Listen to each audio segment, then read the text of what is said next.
interrupted an important experiment in progress. I am Chucky. Pennywise the ends. You won't get you,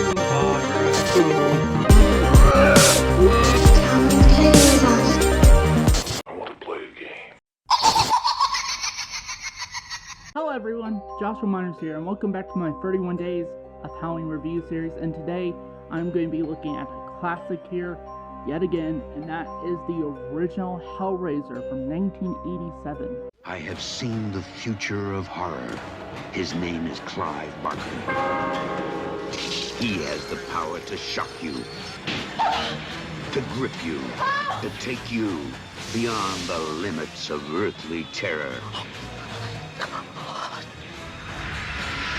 Hellraiser, a film by Clive Barker. We'll tear your soul apart. Rated R. Hellraiser stars Ashley Lawrence, Sean Chapman, Claire Higgins, Andrew Robinson, Doug Bradley, and is directed by Clive Barker. The plot of Hellraiser is that when Kirsty Cotton's family moves into their ancestral home, they are then terrorized by the resurrected corpse of her uncle, who requires the flesh of the murdered innocent victims in order to become whole again. Now, before I get started on this review, I would like to say is that I have reviewed Hellraiser before over on my main channel. This is yet another movie that I feel like I want to retouch on. I kind of talk more in depth about the film and all that different stuff. And another thing I would like to add too is that this film is based on a book written by Clive Barker, who also wrote and directed the film adaptation. And I've never read the original book. Apparently it was a short story called The Hellbound Heart. I've never read it. I'm not like one of those purists that's like, oh, this is so different. But I have done my research on the original novella. Just overall done my research on the lore and all that different stuff. So I do know a decent chunk of the Hellraiser lore. Now let's dive into my thoughts on this movie. One thing I'll say is the story. I love the story. The story in itself is not really like a straight up horror story in a sense. Because essentially what it is, again, like it mentions a family moves into their home. Kirsty's father, who is married to this woman, Julia, who is not Kirsty's mother and all that. It's essentially she had a love affair with his brother Frank. It's very much a love affair type movie, kind of more so of like the lengths a woman would go to for the man. That's essentially what this film is, but there's also a lot of the supernatural stuff, which I'll get to in a bit, with like the Cenobites and all that. And which, by the way, the Cenobites, which include characters like Pinhead, played by Doug Bradley, aren't really in this movie, really. I mean, you'd be surprised with how little screen time the Cenobites actually get in this movie, because this movie is not about them. This movie is about the love affair Julia is having with her husband's brother, Frank. Yeah, that's really what this movie is about, and just the lengths that Julia would go to in order to be with Frank. And yeah, that's essentially what this movie is, and I love the story. I personally do. I think it's rather engaging. Could be suspenseful at times because it is a horror film. At the end of the day, it just doesn't feel like a horror film for a good chunk of the movie. When it starts to act like a horror film is when Frank gets resurrected, which I will say that scene is incredible, practical effects wise, which again, that's another positive, which I'll get to in a little bit. That's when it starts to become a legitimate horror film and that, but there's still that kind of love affair thing where Frank needs Julia to essentially kill for him, so that more blood that's spilled, the more he starts to become whole, starts to be more human again. And Julia just brings other men into the house for her to eventually kill for Frank, so that Frank could rebuild himself. And that's all really interesting, and I don't think we've seen that since, like in the Hellraiser franchise since, really. I think the other film that tried to do that was Hellraiser Revelations, and that's the only film that we've seen it to where it's like, if you died in all that, or you end up in hell, or at least Clive Barker's vision of hell, this parallel dimension, whatever you want to call it, to where if you end up in there and you do happen to escape from it, in order to become whole again, you will need basically essentially the blood of murdered victims. They tried to bring that back in Hellraiser Revelations, so the 9th Hellraiser film. Just so happened that movie kind of sucked, and that's all very interesting in that. And honestly, I didn't once at all care that this guy behind me, Pinhead, wasn't even in the movie most of the time. But when he does show up with the other Cenobites, man, it's just like, whew. It's like, especially Doug, like, I think the reason why a lot of people resonated with Doug Bradley's Pinhead is because, just honestly, his performance. Actually, well, first of all, the way he looks. I mean, just seriously, look at this. This is how he looks. And I think Doug Bradley put this best in the In Search of Darkness documentaries, that when you see like the VHS or the poster, Blu-ray, DVD, whatever, and you see him right there, like see that image, it's like man, that guy's got freaking pins in his head. It's like, and you look at that, it's like, okay, if that's what he's able to do to himself, imagine what he's going to be able to do to you. You know? That's just kind of what it is, and it's like, man, that's a creepy look and a rather interesting look. It's like, it's creepy, but yet it's almost elegant in a way. It's kind of odd. It's an odd combo that works surprisingly well together for the look of Pinhead. And the other Cenobites look grotesque as well. But the reason why most people remember Pinhead, which, mind you, he was never called Pinhead. That was just something like a name, like, it was just something that the makeup artist was calling Doug Bradley. It's like, oh, he's Pinhead, you know? And it was never meant to be taken seriously, but fans adopted that name for the character. The original name of the character in the credits was the lead Cenobite, but Clive Barker personally prefers the title of the Hell Priest. And how you essentially encounter the Cenobites is that there is this like little puzzle box. It's like a Chinese puzzle box called the Lament configuration, and you open the box up.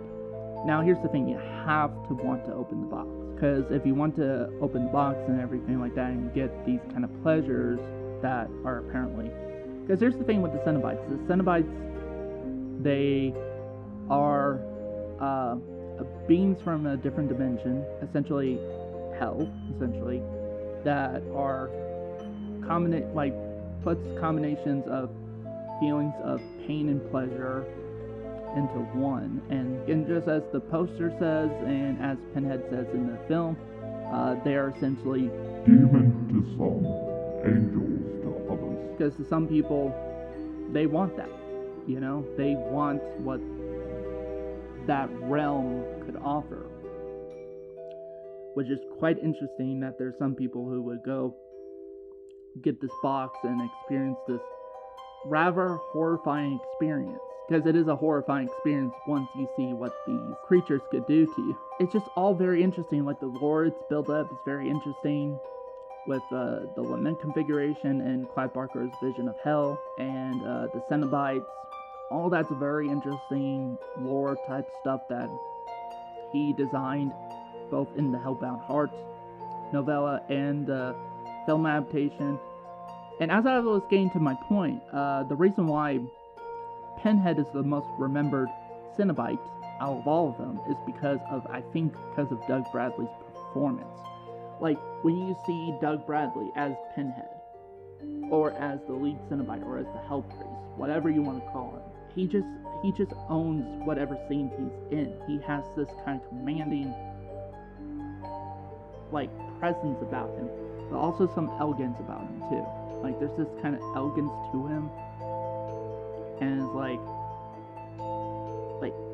man, does he give off a good performance. And the voice too, it's just such an unforgettable voice. It's like, I'm going to try to do my best Pinhead impression here. It's like, The box.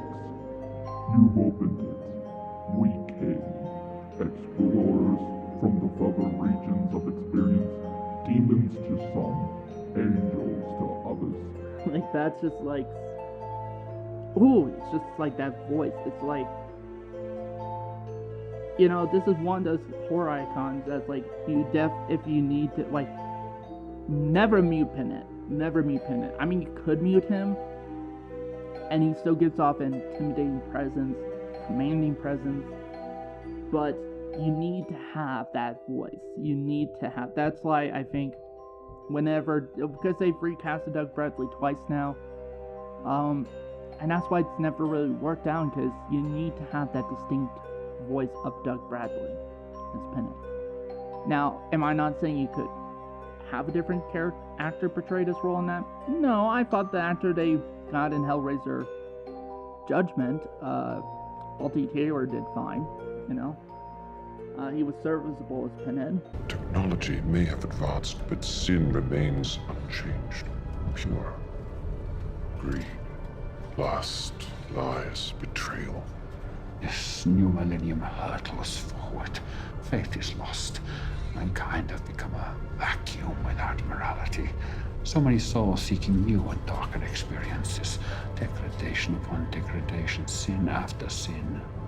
So then those are the souls we shall seek out first. But yeah, I just find all that stuff, like the lore stuff, that's why I kind of, eventually after I watched this film, I started doing my research on the lore and of the original novella and everything.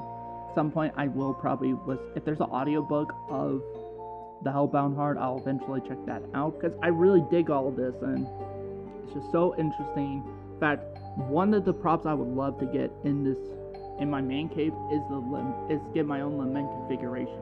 That'd be so awesome. Like, I'd probably put it, I don't know where I would put it, probably. I might probably put it, if I could, someone move that autograph, which, by the way, this is an autograph. If I could show you guys. I met Doug Bradley.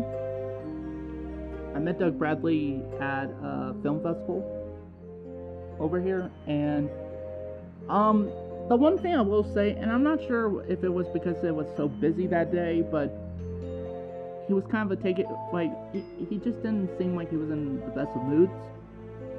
He just seemed like he was trying to rush people. Like, I wanted to say some things about towards him, to him, and all that, oh, big fan, all that different stuff. Which, by the way, it was kind of flabbergasted, because at the time I haven't really met any celebrities. So, and he just kind of was trying to rush me. Now, again, I don't know if it was because it was busy, because his line was pretty packed, so maybe that's it, or if that's just his demeanor. I don't know. I'll maybe try to meet him again, and see if that's the same thing. But I got an autograph here. It's a 8x10 inch print of the original Hellraiser poster, and it says, "To Joshua, see you in hell, Doug Bradley." That's pretty cool that I have that. As you can tell, I love this movie. I love Hellraiser. Oh, I also liked Ashley Lawrence as Kirsty Cotton in it. She would definitely be up there with one of my favorite Final Girls. And I think Hellraiser was the first movie to have Ashley Lawrence in anything. This was her introduction to the world of cinema, actually, and I thought she did great in this.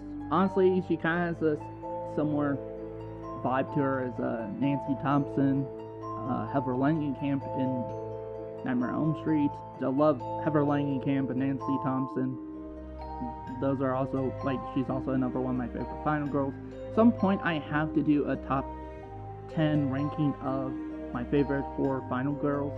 At some point I'll have to do that. But yeah, so, and also I think Julia and Frank make great villains. In fact, they're the villains of this movie, not the Cenobites. The Cenobites are barely in this movie. And while they are creepy, they're not antagonistic in the sense, for example, when Kirsty Cotton first meets the Cenobites, she bargains with them. Essentially, mentions that how Frank escaped them, and that if she could lead them to Frank, and then they could take Frank instead of her. And Penn is essentially says, okay, we'll see where this goes, because he wants to hear Frank confess himself, And then, if he does, then maybe, just maybe, they'll let her go. But, if she tries to cross them or cheat them, Pinhead said it best, We'll tear your soul apart. that's just really interesting. All that's really interesting, the fact that Kirsty was able to bargain with Pinhead. I mean, with other horror icons, you know, you can't necessarily bargain with them. Like, you can't bargain with Michael Myers. You can't bargain with Jason. You can't bargain with Freddy Krueger. You know, like, you can't reason with any of them. But you could reason with Pinhead to a degree. You know, if you have a good bargaining chip, you could reason with him. And again, I would like to say too, another positive is the practical makeup effects. Again, 80s horror films and just older horror films in general had such amazing practical effects, and Hellraiser is no different. Again, scenes I could think of is like the scene where Frank is resurrected. That's all really there. That's all in camera, and that is just crazy to me that that's in camera. Other stuff too, like again, the makeup on the Cenobites are just fantastic. Also too, another positive I have is the music by Christopher Young. Now, if you don't know who Christopher Young is, he is a music composer who composed the music for the first 2 Hellraiser films, I think. He might have composed the music for the third one, I don't know. I don't think he did. But he definitely composed the music for the first 2 Hellraiser films. And he also composed the music for a couple of the Sam Raimi Spider-Man movies. He actually went in with Spider-Man 2, kind of took over a little bit of music composing for certain shots from Danny Elfman. So, like, for example, during the scenes with Doc Ock and his fusion reactor, during that scene where you first see the fusion reactor starting, that music is done by Christopher Young, and you could tell because it sounds very much like something out of Hellraiser. And then Christopher Young completely took over from Danny Elfman into composing the music for Spider-Man 3. So yeah, that's the guy who composed the original Hellraiser and its sequel, Hellbound Hellraiser 2, which I'll eventually get to at some point. And yeah, so the music is really good, really memorable. I would love to have the soundtrack to this film at some point. I did saw an audio CD of the soundtrack for like $15. Probably will pick that up at some point. But yeah, and another thing I love about Hellraiser is the pacing. This film clocks in at an hour and 33 minutes, and it feels like that. It feels like that. It doesn't go too long. Like, it doesn't overstay its welcome, but it also doesn't go too fast to where it's like barely much of a movie. So, the pacing's really good. Oh, cinematography's really good too. I love the look and feel of this movie. And I watched it on this Blu-ray, which is a double feature of Hellraiser and Hellraiser 2. It's let's see, who distributed this Blu-ray? I think it's RGL Entertainment. Yeah, and it's a double feature, like I said, but unlike some double features, it's on separate discs. I love that. I love the fact that it's on separate discs. So there's the original and Hellraiser 2. And because of that, it looks pretty good. Now, I'm willing to bet if there's a 4K of Hellraiser, it would look even better. But the standard Blu-ray looks pretty good on my 4K TV. Yeah, so, and that's one of the things is too, I love the cinematography. And it makes, honestly, I could seriously see this film being, you know, made today.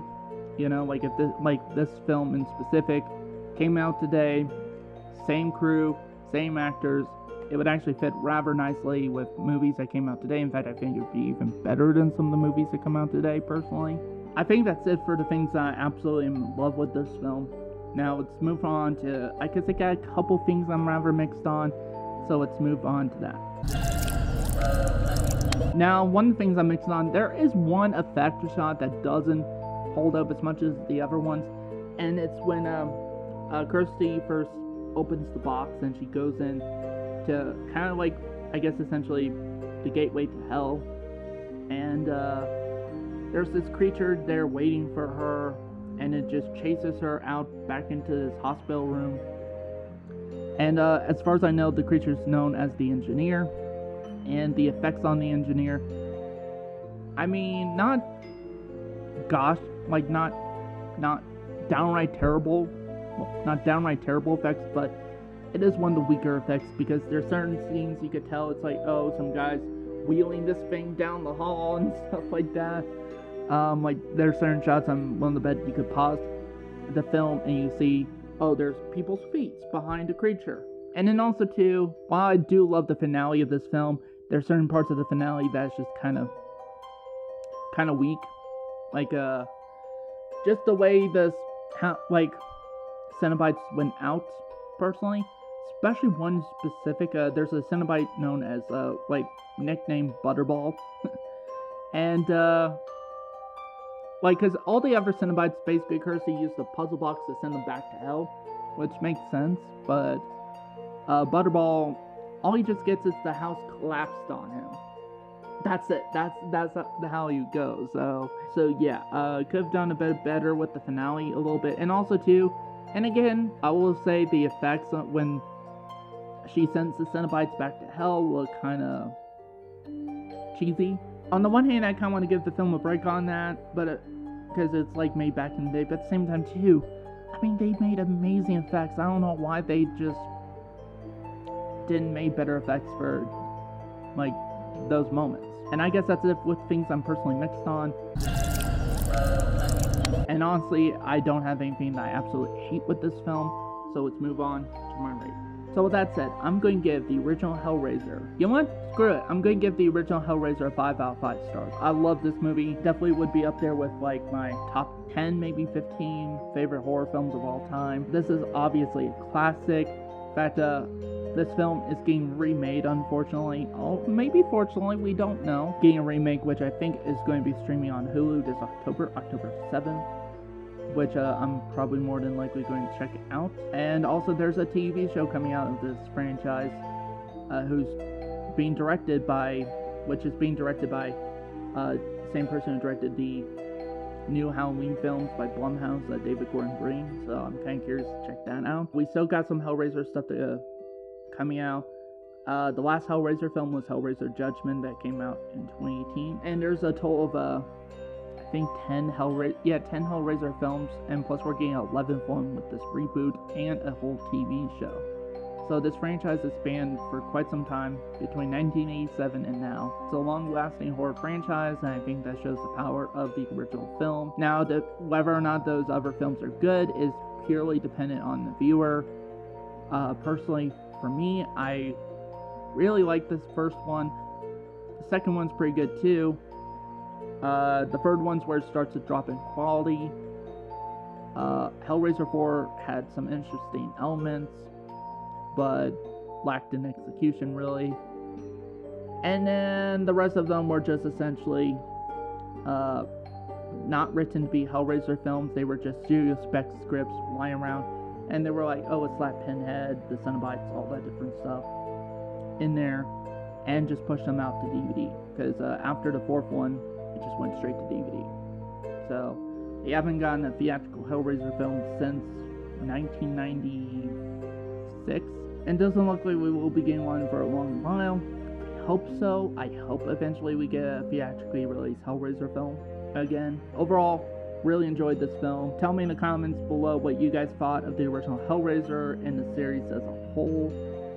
With no spoilers. I don't want there to be any... Well, I guess... I don't know. I mean, I guess you could talk spoilers in the comments just for the people who don't want to be spoiled by this movie. It's just, proceed with caution in the comments, I would recommend if you haven't seen the film, don't look at the comments and just go and watch the film and see for yourself. And, just tell me in the comments what you think of the original film and the franchise as a whole. Do you love this film? Do you hate it? Are you somewhere in between? Like, are you indifferent about it? And if you love it, tell me why you love it. If you hate it, tell me why you hate it. And again, play nice in the comments. I see any kind of toxic posts out there and people being nasty to each other, I will remove those comments Also too, if you like this video, be sure to hit the like button. And if you're new to this channel, be sure to hit the subscribe button. Could use all the help I could get with that. I'm trying to grow and build my channel. And the more I do, the more content I can push out for you guys, and more interesting content as well. I'm hoping to reach 100 subscribers by the end of the year. I now got 36 subscribers, so thank you to my 36th subscriber, whoever you are. I thank you for subscribing to the channel. And yeah, so it's hopefully reach 100 subscribers by the end of the year. So that's it for this video. Thank you guys for watching, and what's your pleasure?